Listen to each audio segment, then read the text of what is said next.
আসসালামু আলাইকুম, কেমন আছেন সবাই? আশা করি আল্লাহর রহমতে সবাই ভালো আছেন। আমি ইঞ্জিনিয়ার ফারজানা নীরা আপনাদের সামনে হাজির হলাম নতুন একটা ব্লগ নিয়ে।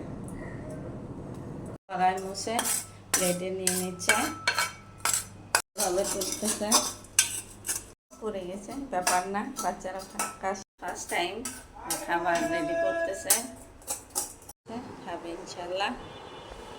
নিজের ভাত ভাজি নিজেই করে নিয়েছে, ভাত ভাজি করে নিল। অনেক পছন্দ মুড়ি মাখা। নাফিকে বলেছিলাম কোচিং থেকে আসার পথে আমার জন্য মুড়ি মাখা তোমার জন্য নিয়ে এসেছে। খুব ভালো লাগে মুড়ি মাখা খেতে। এভাবে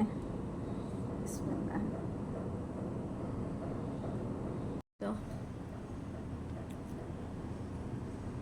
আমার মুড়ি মাখা আলহামদুলিল্লাহ আমি খাবো। আজকের মতো এখানেই বিদায় নিচ্ছি। সবাই ভালো থাকবেন, সুস্থ থাকবেন। আল্লাহ হাফেজ।